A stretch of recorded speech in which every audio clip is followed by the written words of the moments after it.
Nous nous sommes rendus compte que le tennis était un sport qui est assez polluant. C'est le 4e sport le plus polluant au monde.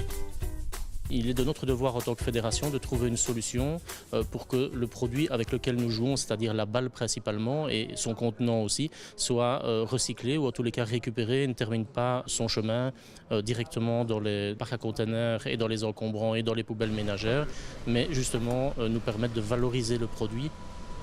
Dès qu'il a utilisé les balles, qu'il considère qu'elles sont usées, alors à ce moment-là, il doit le déposer dans le conteneur adapté qui est présent dans son club ou dans le club dans lequel il est en train de jouer. Il suffit tout simplement de les déposer dedans. Il peut aussi y déposer les boîtes. Donc le contenant est aussi récupéré.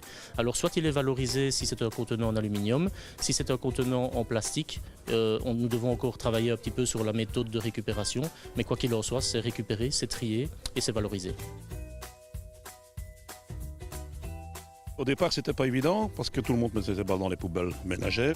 On a essayé de conscientiser tout le monde dès le début de ce projet. Au fur et à mesure, les joueurs, les joueuses, même les jeunes ont pris conscience du problème. Donc, je trouve que ça s'est bien passé chez nous. Parce que je pense qu'on a récolté 5 ou 6 containers. Oui, il n'y a pas de souci, merci.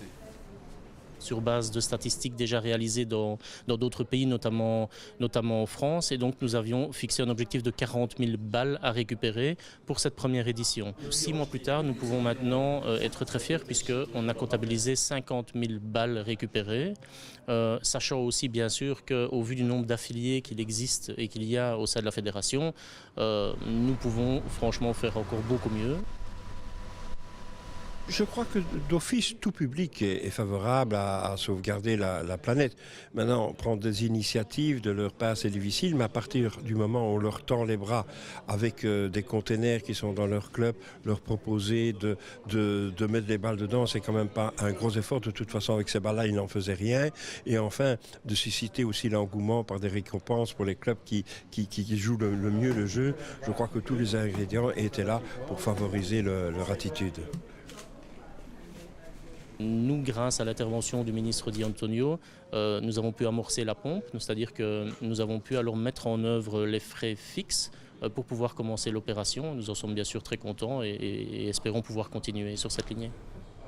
Notre intervention là-dedans était de dire c'est très bien, mais une notion de self-supporting doit arriver à un moment donné. Et donc pour nous, c'était un peu la condition de dire ok, avancez, c'est très bien, lancez le projet, nous sommes derrière vous, mais dans lequel les gens savent qu'à terme, eh bien, c'est effectivement le joueur de tennis qui doit savoir que dans sa cotisation, il paye un petit peu pour que l'objectif de recyclage et de réutilisation arrive tout à fait à son terme.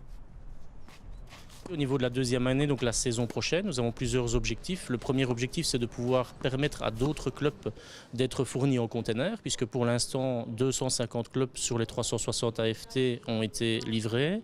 Et donc, on voudrait pouvoir mettre en place un système qui permette à tous les clubs d'être fournis. Ça, c'est un premier objectif. Et au niveau quantitatif, on voudrait récupérer 100 000 balles l'année prochaine. C'est le nombre minimum de balles dont nous avons besoin pour pouvoir réaliser un terrain sportif.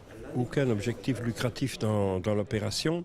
La récolte des balles, elle a comme premier objectif de dépolluer un peu la planète, comme on dit, mais aussi de se servir de ces balles parce que c'est la destination, alors en termes de recyclage, des tapis pour les halls de sport, quel que soit le sport. Si nous arrivons dès l'année prochaine à pouvoir construire les matériaux pour faire un terrain de tennis, par exemple, nous l'offrirons bien sûr à une œuvre caritative.